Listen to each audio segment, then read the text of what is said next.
Bagaimana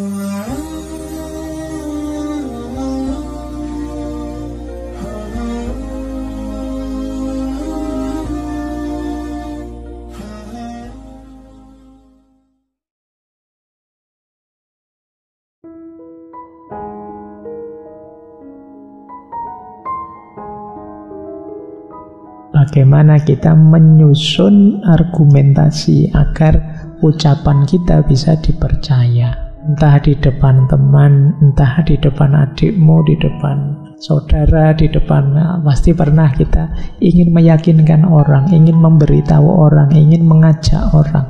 Sebenarnya kalau ngomong ya biasa-biasa, datar, 1-2 kalimat, tapi menyentuh. Ngomong 1-2 kata, itu orang sudah tersentuh hatinya, sudah patuh, sudah mau ikut.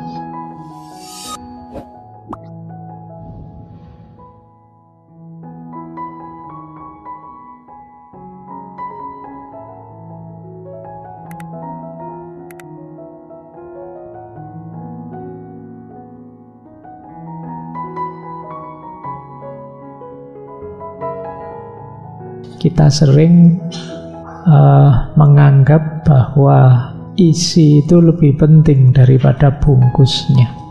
Orang Jawa itu punya logika wadah lan isi. Dua-duanya harus bersih, dua-duanya harus jernih.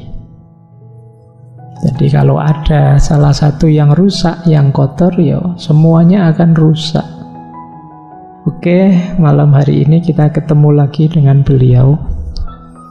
Nama lengkap beliau Marcus Tullius Cicero. Sekarang kita belajar langsung ya, ini mulainya agak telat. Ada satu quote yang menurut saya menarik dari beliau. Kita dilahirkan tidak hanya untuk diri kita sendiri. Bahkan kalau dalam Islam kan ya kita lahir untuk alam semesta. Kita ini khalifatullah fil ard. Maka jangan egois. Jangan hanya mikir enaknya kita sendiri. Jangan hanya mikir menangnya kita sendiri. Jangan hanya mikir suksesnya kita sendiri. Apalagi kalau keenakan, kesuksesan, kenikmatan itu efeknya ke sekeliling kita, orang-orang selain kita itu negatif. Kita menang, tapi lebih banyak orang yang susah karena kita. Itu namanya kita mikir diri kita sendiri. Maka kata Cicero, kita dilahirkan tidak hanya untuk diri kita sendiri. Kata Cicero, kalau orator, orang yang menyampaikan kebenaran, memang ingin menyampaikan kebenaran, kebaikan, dia harusnya lebih dulu jadi orang benar, jadi orang baik. Jadi kuncinya kan di situ. Iya, kita mencari kebijaksanaan, belajar filsafat, menemukan kebenaran. Seperti Plato. Tapi kita juga harus bisa mengemasnya, menyampaikannya secara menarik. Seperti kaum sofis. Maka sekarang kita masuk ya retorika, ya bijaksana. Isinya kebijaksanaan dibungkus dengan retorika yang baik. Ini yang menurut saya berhubungan dengan retorika.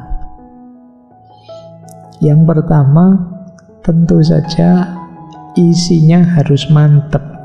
Isi mantep itu dari kita banyak membaca. Kata Cicero, ruangan tanpa buku itu ibarat tubuh tanpa jiwa. Nah ini berarti ya kalau bisa, kalau kalian misalnya punya rumah, di setiap ruangan itu beri satu sudut yang di situ ada bukunya. Kalau bisa itu. Ya mungkin kalian, saya belum mikir buku Pak, rumahnya saja belum punya. Ya nanti ya kalau punya rumah. Maksudnya apa? Loh, kapanpun dan dalam situasi apapun, ketika kalian ingin baca kok tiba-tiba ada waktu senggang, itu di depanmu ada yang siap dibaca. Jadi biar semua ruangan ada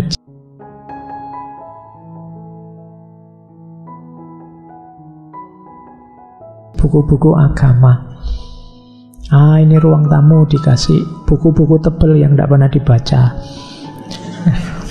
Biasanya kan untuk pameran itu kan biasanya bukunya kantel-kantel tidak pernah dibaca.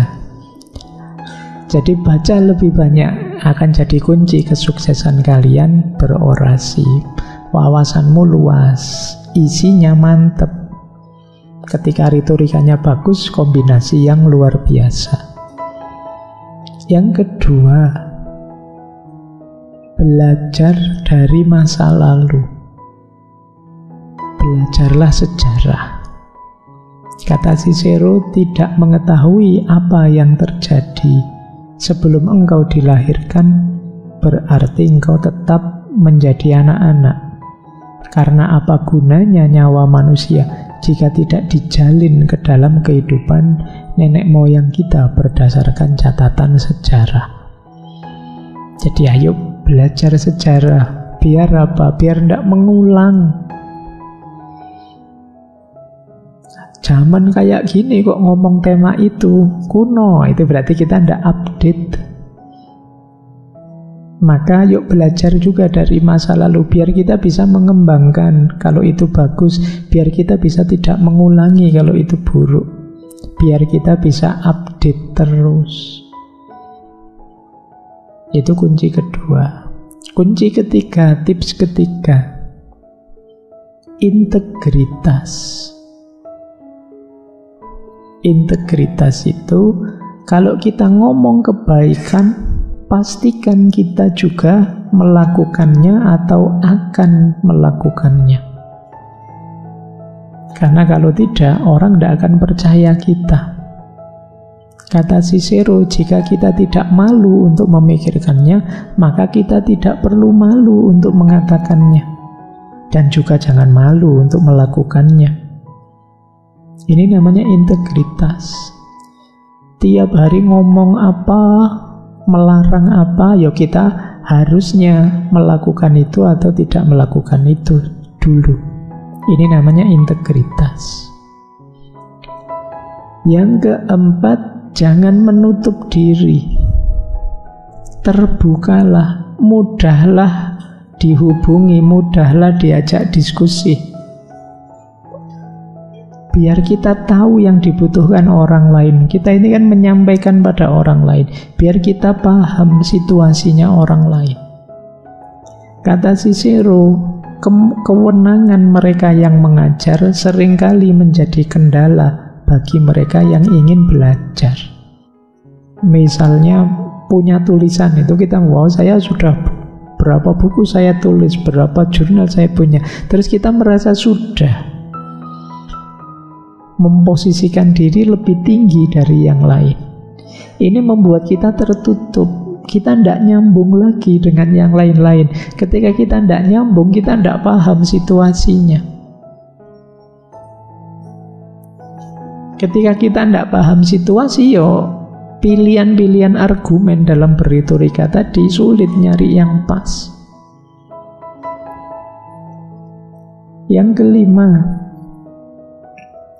temukan solusi, bukan masalah. Jadi ketika kita berorasi, menyampaikan sesuatu, fokuslah pada ditemukannya solusi. Kalau masalah, informasikan saja. Ada masalah ini, ada masalah ini. Mungkin sebaiknya begini, menurut saya pasnya begini. Itu namanya menemukan solusi. Kata Cicero, saya mengkritik dengan berkarya, bukan dengan mencari-cari kesalahan. Jadi bukan berarti tidak boleh mengkritik. Ayo ngeritik kalau ada yang tidak pas, tapi sekaligus tawarkan solusinya. Kadang-kadang kan kita ini jual mahal. Kan saya yang ngeritik, solusinya cari sendirilah. Apa susahnya sih kalau kita memang saya untuk sementara bisanya hanya ngeritik sih. Kalau solusi yuk kita cari bareng-bareng. Ini kan menurut saya lebih positif. Saya belum bisa mencari solusi pasnya. Saya baru bisa mendeteksi problemnya. Ini lebih positif. Kalau bisa sekalian ini kritik saya. Solusinya yang pas menurut saya ini, yaitu lebih bagus. Lanjut, jangan lupa belajar dari kesalahan. Kata Cicero, kita tidak boleh mengatakan semua kesalahan adalah kesalahan yang bodoh. Maksudnya apa? Ya salah ya diakui salah saja, tapi jangan dianggap kesalahan itu sesuatu yang tidak ada gunanya sama sekali. Itu kan bodoh. Ada kok gunanya kesalahan itu apa? Kita belajar. Orang yang tidak pernah salah berarti tidak pernah belajar, Pak. Pastinya, karena dia akan merasa toh baik-baik saja semuanya. Padahal itu mungkin bukan karena tidak salah, ya masalahnya saja belum ketahuan atau belum muncul. Jadi kita jangan menganggap kesalahan itu sesuatu yang tidak ada gunanya. Karena ada banyak pelajaran yang kita ambil dari kesalahan-kesalahan. Lanjut, kita juga harus sadar ada banyak hal yang kita tidak tahu.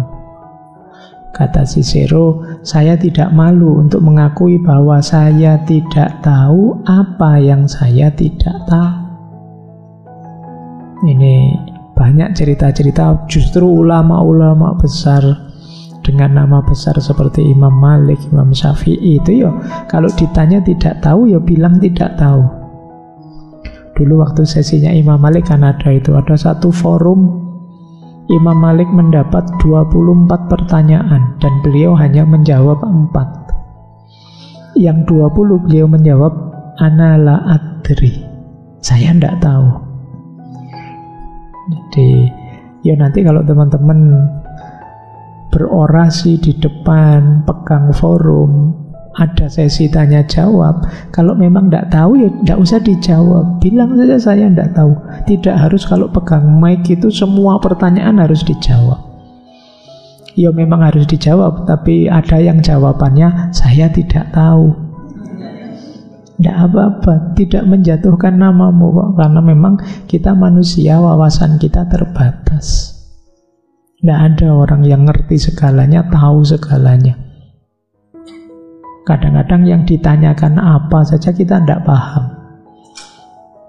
Itu masih mending, kita tidak bisa jawab.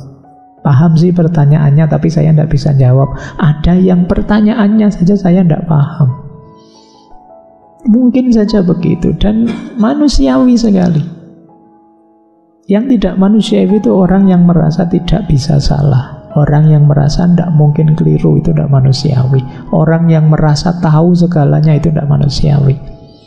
Orang tidak tahu sesuatu, tidak paham sesuatu, belum mengerti sesuatu, itu biasa manusiawi. Karena tidak ada orang yang tahu segalanya. Kemudian tuntunannya Cicero lagi, hindari kata-kata yang tidak perlu. Ketika Anda ingin memberi petunjuk, singkatlah, perpendeklah, sehingga pikiran orang dapat menangkap dengan cepat apa yang Anda katakan. Pelajari pelajarannya dan simpan dengan setia. Setiap kata yang tidak perlu hanya mengalir dari sisi pikiran yang meluap-luap.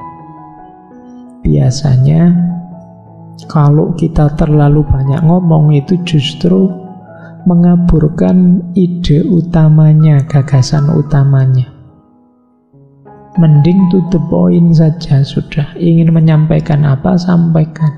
Seperti saya bilang tadi,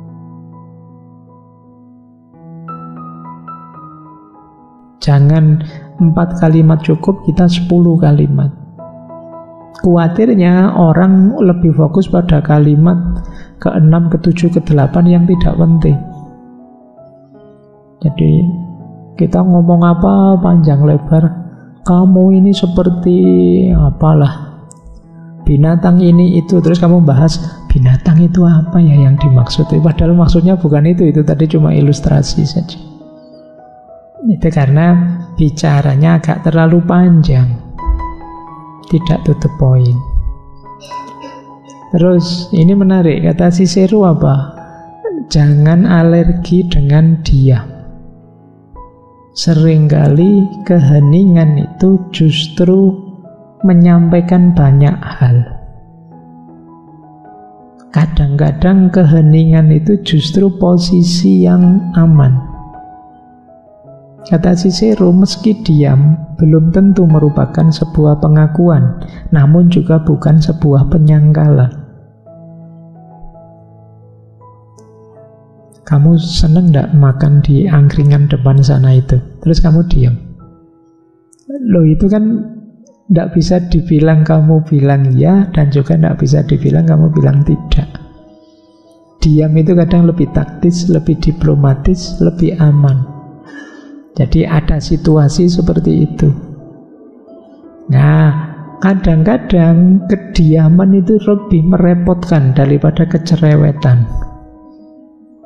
Boleh kamu cek, kok tiba-tiba temanmu cerewet, banyak omong, ala biasa pak, nanti kalau capek diam sendiri.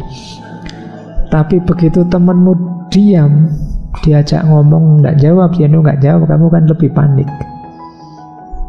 Didiamkan lebih menyakitkan daripada dicereweti. Ini kata Cicero, keheningan itu mengungkap banyak hal. Pintar-pintarlah membaca, memahami apa yang tidak disampaikan. Biasanya orang bicara itu di balik yang tidak dikatakan itu ada banyak kata-kata. Nah, ini pinter-pintermu meraihnya. Yang terakhir, jangan lupa persuasi itu suksesnya adalah ketika kita bisa mengajak orang, mempengaruhi orang, menggerakkan orang. Kalau sukses, itulah kemenangan. Kata Cicero, mengajar orang adalah kebutuhan. Menggembirakan orang adalah kegembiraan itu sendiri. Dan membujuk orang adalah kemenangan.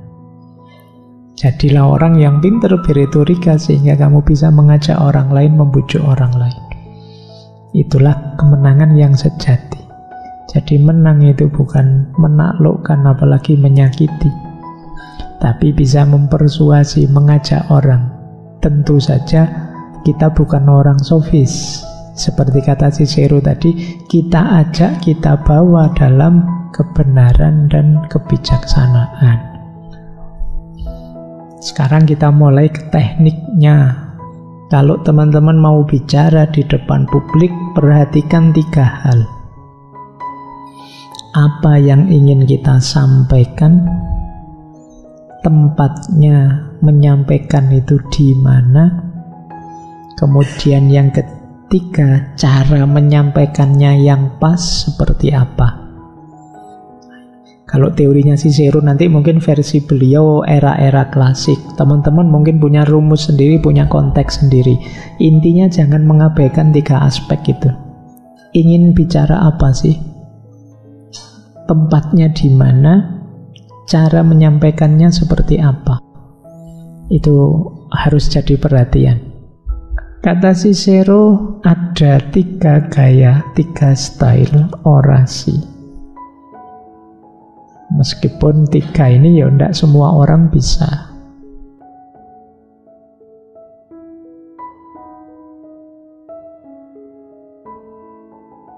Cara yang agung.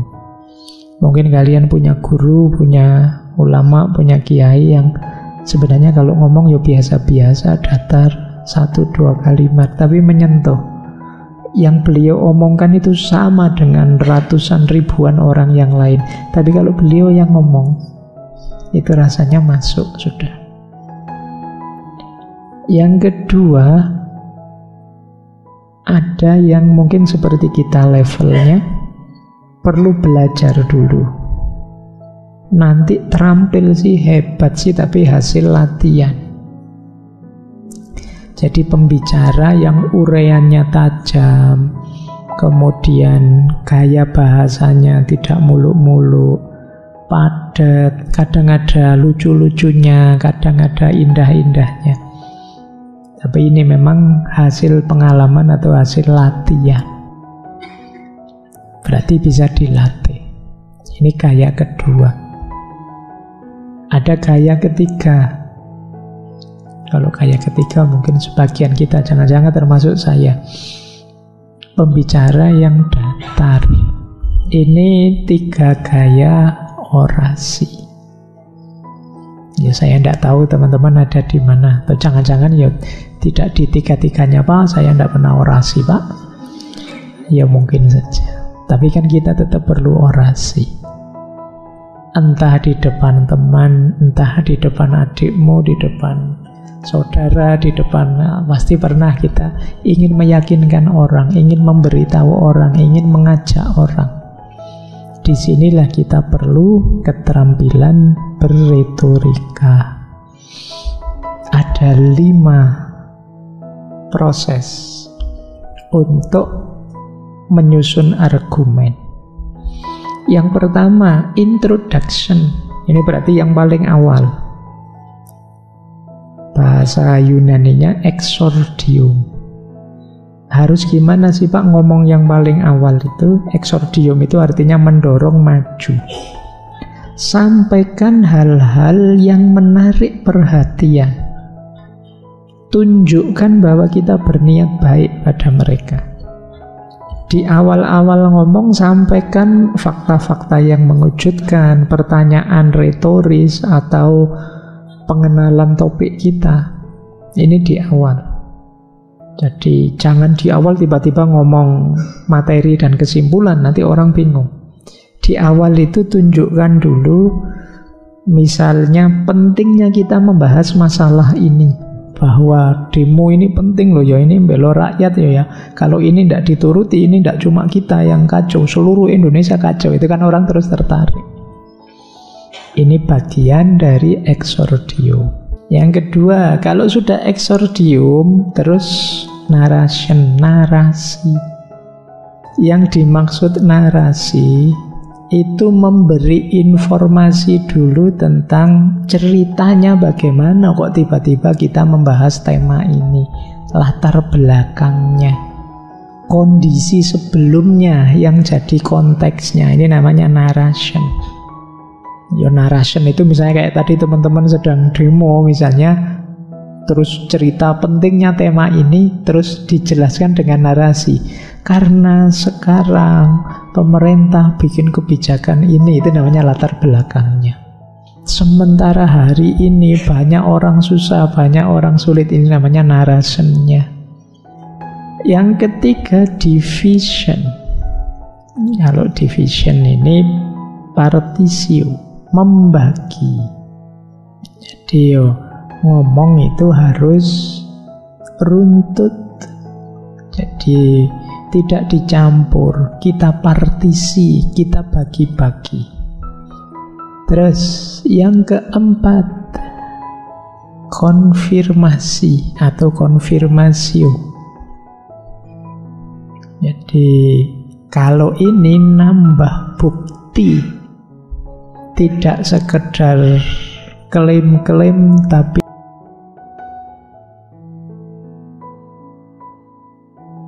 etos maupun patos. Yang kelima,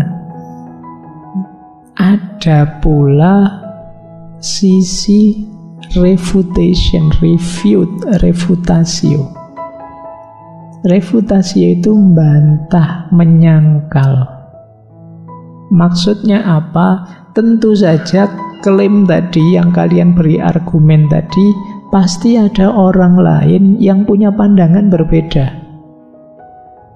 Nah, bantahlah itu dengan argumen tentu saja.